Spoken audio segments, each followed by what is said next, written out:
FirstCoast.tv, and I'm here with Norma Sherry. And you all know who she is, but then again, you don't know who she is. And that's what this is for, so that we can just have a conversation. And so Norma, where were you born? Where are you originally from? California. California? Mm-hmm. Whereabouts? I was born in Hollywood Presbyterian. And yeah, and I was Little Miss Merry Christmas when I was like 4 or 5. Oh my God. My first TV debut. Oh wow. And how long did you stay in California? Till, let me see, I think I was about 7 when we made the trip across country. And you went where? We were going to my grandparents that lived in Bayonne, New Jersey. Oh, Bayonne, New Jersey. Yes. My grandparents were Orthodox Jews. And all the way my mother kept telling me about my grandma's milk. And I could not wait to have a glass of her milk. And it turned out that they were serving meat. And you can't have dairy with meat in an Orthodox home. Right. So I was so upset until my grandfather introduced me to black cherry soda. Oh, that's big. It was Bayonne, yeah, Bayonne. We were talking about McCormick, the painter. Yeah, he's from there. That's his hometown also. Wow, I've never known anyone else. Yeah. There's a small little town, and my visions of my grandmother was after she retired, she would sit in her dining room window and watch all the people walk by, and all of her friends, and slowly they all passed away. It was very sad, a very sad lesson. Yeah, it's one of those towns. It's so close to New York and yet so far. True, it's true. But we always went to New York for dining, Yes. even with my grandparents. Right. So how long did you stay in the city of New York? Oh my goodness, I consider myself a New Yorker. I lived in New York in the city for 15 years. Okay. And then I met Philip, and he lived on Long Island, and we lived there for 8 years until we moved to St. Augustine. Oh, wow. So when did you come to St. Augustine? 1985. Oh, wow. I know. Wow. I've never lived anywhere this long, ever. Same here. It's I've amazing. been here 17 years. I'm never longer than 4 years in a place. Isn't that interesting? And then here I was in Europe for 13 years, but I was around Europe during that. So we took a little break for, what's his name? Facci. For Facci. Facim. Facim. Excusez-moi, monsieur. I called you Facci and it's Facim. And he's very sweet, he's very old, and he needs a lot of care. So we took a little break to take care of him. Thank you. And we're back. And so we left off in New York City, and then you came here to St. Augustine 1985. 1985. Wow. And why St. Augustine? Philip went to Flagler College, and he loved it here, and he had such sweet memories. Okay. And it just felt like home. Oh, wow. And the weather is much better, too. True. It's not, yes, the last snowstorm, if most people don't know, Philip was a paraplegic. So he was in a wheelchair for 38 years. He sat. And the last snowstorm we had in New York, he looked at me and he said, "They don't make snow chains for wheelchairs. Right. It's time to get out of Dodge." Yeah. And so it was a very easy decision for us. Yes. And now you're known here for your establishment, Norma Sherry, which, how would you describe that establishment? Norma Sherry, you're making it Norma so Sherry. fancy. Oh yes, I give you a Sherry. French sort of immersion. Yes. It's a spa. We do facials and massages and hair and manicures and pedicures. We do everything that is pampering. It's been there a while, hasn't it? Yeah, I opened it, the first one in 1988. Oh, wow. And I sold it in 95. And then I did a television show locally here for about 5 years. And then when Philip passed, I needed to reinvent myself. So I opened Norma Sherry 2. The sequel. The sequel, right. Yeah. And now, but yet I'm here because you were just named the poet laureate of St. Augustine. Isn't that amazing? For those people who don't know what a poet laureate is, how would you describe it to them? It's the voice of poetry for the city or the state. The community? Yeah. Mm-hmm. And So let's go back in your life. When did you start dabbling with the play of words and the emotion and the visuals, that they can be arranged in such a way? Well, my family will tell you that I've written my entire life. My older brother says that when my mother would put me in the playpen, that I would cry until she would give me the yellow pages and a pencil. So I think I was just born to write. And I've always written. I remember my brother bought me a pearl bracelet when I was a youngster, and I lost it on the beach. And I wrote a poem about it. So I've always written about monumental experiences in my life. And I've written for everyone, for holidays and birthdays and celebrations, always. And it wasn't until this Norma Sherry opening, it's now going to be 8 years, that I really started writing poetry. I'm a storyteller. I love writing stories. Right. But I didn't have time running a business and writing a story. And I discovered that I could tell a really short story really well in a poem. And I started writing. And I can't not write. If I'm not writing, I'm frustrated. Well, let's look at the poem that you gave at the commissioners meeting of St. Augustine. Let's take a look at that. With one modification. We're honored this evening to have a brief introduction by our new poet laureate, Ms. Norma Sherry. Sherry, welcome.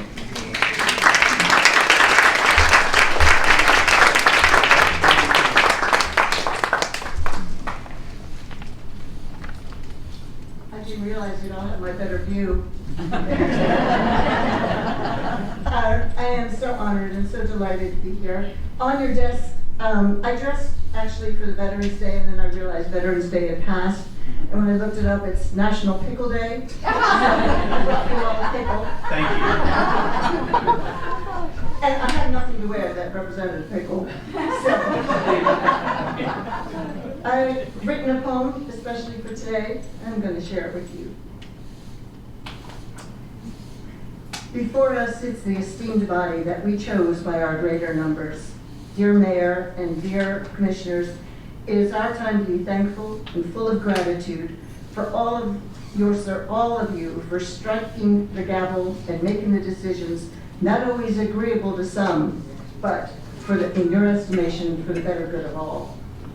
Oh, to be a commissioner, to be at the helm, to bolster the mighty weight of decisions made, how virtuous your task must be. For it is your duty to call to order. It is you, Mayor and Commissioners all, who are beckoned to discern the important decisions weighing upon our precious land we call home. As you hearken our attention for each new strike of the gavel, it is with great forethought that you commence the profound meaningfulness bestowed upon you. In dignity, you are faced with the compelling issues of our little metropolis, like that of tree planting, and not a minuscule task, I might add, and a concern for all of us parking in a city of no spaces. Oh, to be a commissioner, to have been chosen by your constituents to bring forth the issues that so importantly determine the fate of our illustrious community. The issues brought before you heave a tumultuous burden, knowing full well that you depart leaving a legacy for many years to come. Oh, to be a commissioner, to wish upon a star and pray to the Almighty that decisions that you impart leave an indelible print upon our better nature. Okay, dear commissioners, as you must have struggled mightily and strove to do the right thing, to step out from self and fight for the betterment of all, you have been faced with the worldly issues like monuments and racism and Airbnbs. Oh, to be a commissioner, to disquiet the maddening crowd claiming we are but a rinky-dink 13-square-mile metropolis, who themselves only 5 or 10 years ago had not set foot upon our streets. Oh, to be a commissioner, to remain dignified in the refrain of discontent, to still those that claim to know it all.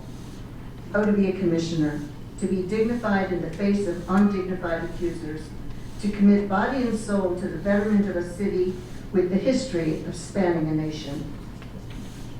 To be awarded the mantle to steer our paths, to see the pitfalls before they become an obstructionist gorge, and yet to hold their heads up high and smile when vilified. Oh, to be a commissioner, to fight the insipid battles that diminish and destruct our better selves, to stand fearless in the face of angry dissenters, knowing full well that every voice has merit, to stand tall, brush off the mud and grime, avoiding the slinging arrows, and readying themselves for the issues yet to be. Oh, to be a commissioner. More thankless than thankful, how grateful are we that these brave and selfless humans stepped up and put themselves in line to enlighten the vision and cast our collective desire to be better than. Oh, to be a commissioner. This our city of refuge and culture prideful of what we've overcome and what we've become. With the beacon of lights on the Bridge of Lions and our indomitable cannon that summons peace, we raise our flag and our spirits high for the glory that is St. Augustine. Oh, to be a commissioner.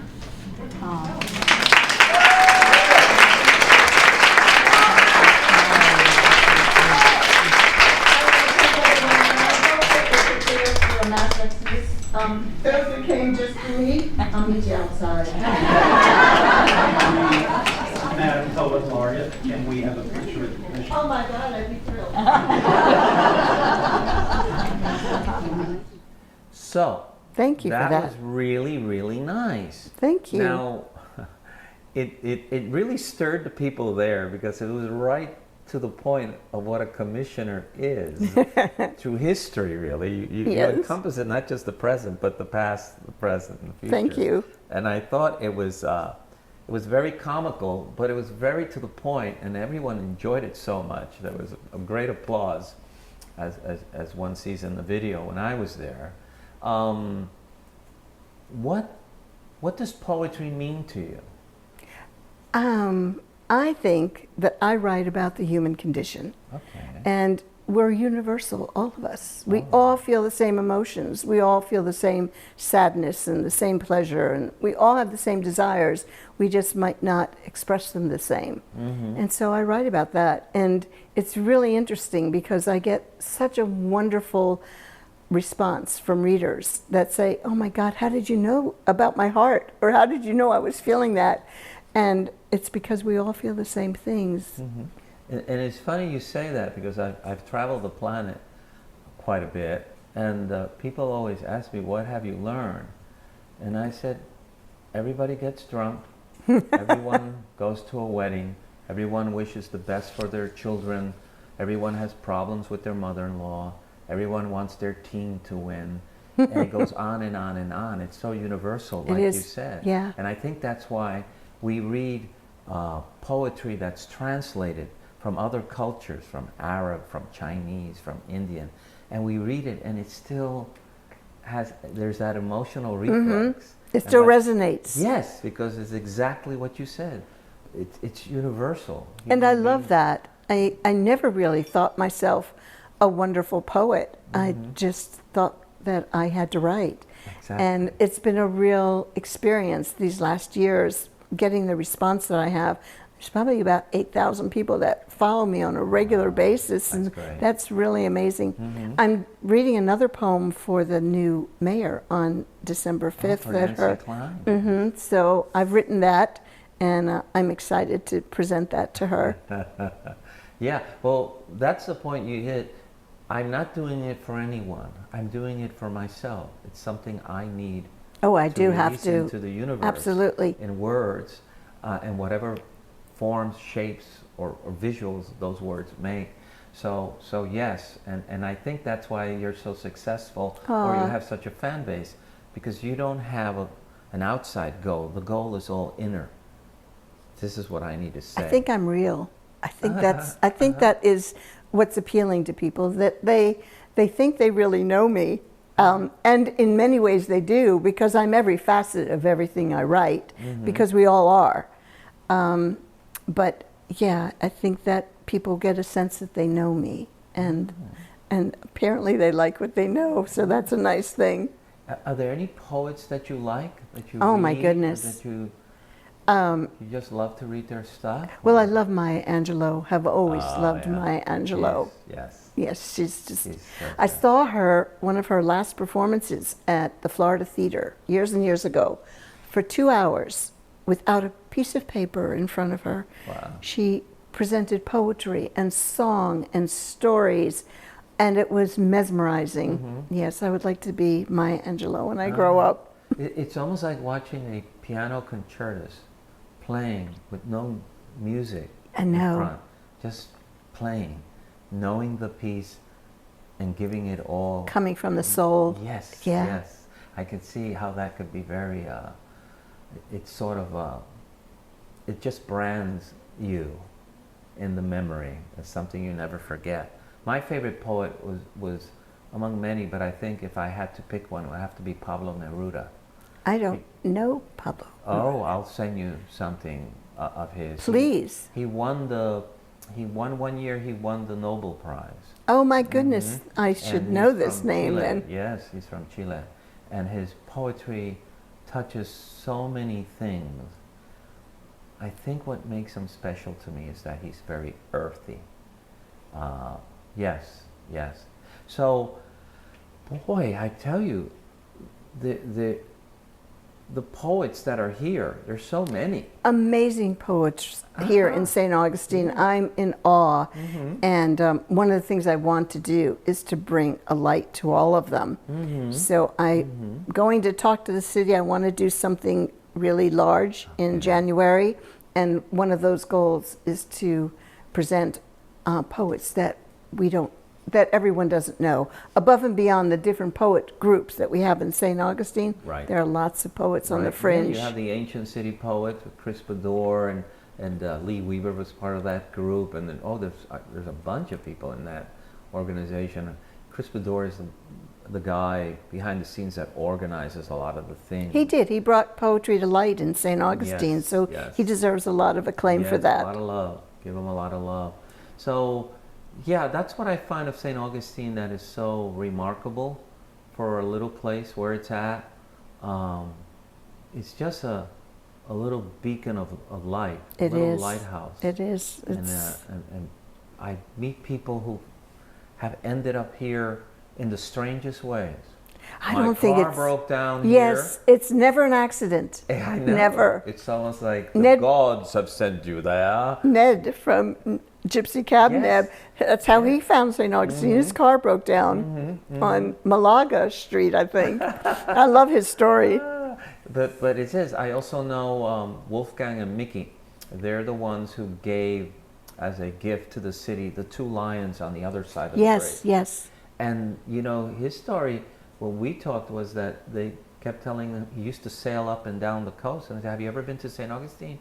No. Well, you got to go there. You got to go. And the day came where he brought his, and he never left. Him and Yes. Mickey never left. And I hear that story all the Yes. time. It's not an accident. Philip used to say it was a little bit like, oh my goodness, I can't think of it, that science fiction show on television when we grew up. Yes, I'm thinking of the Twilight Zone. Yes, the Twilight Zone. It's like, you come here, you can never leave. In a good way, though. Yes, so in a Not good in way. a spooky way. No. Yes. Although we have a fair amount of spooks in this town, too. No pun intended. No, Yeah. I kind of like that. Yeah. Oh, that's wonderful. Well, I thank you for giving me this little time. Oh, thank you. To share memories with you and share, what makes you special and why we love you so much in this town. Thank you, Jorge. So- That's very sweet. Oh, you're welcome. And yes, is there a place where people can go to find your poetry? I have a lot of it posted on Facebook. I wanted to say that before social media, writing was such a solitary experience. Yes. And you never knew if someone really enjoyed your work Yes. unless you had a book and it was selling. Right. But with social media, it's instantaneous Yeah. response, and that's phenomenal. Yeah. So I have a Facebook page that's devoted, I have about 2,000 poems on it. Oh, wow. And it's What is titled it? Musings and Mutterings by Norma Sherry. Okay. But I'm working on my first book, and Oh, it's going okay. to be called, this is absolute, nobody knows this yet, I'm going to call it salted peanuts. Hey, In breaking news here on First Coast. Breaking news, salt and peanuts. That's Salted it. Oh, peanuts. salted peanuts. As if you can't eat only one. All I need is a beer, really, or a glass of wine. Oh, you're cute. Yeah. Well, that'll be great. That'll be great. And probably we will get you behind the camera when that day comes and Good. enjoy that publication and bring back my memories. So I thank you so much. Thank you. I appreciate this so much.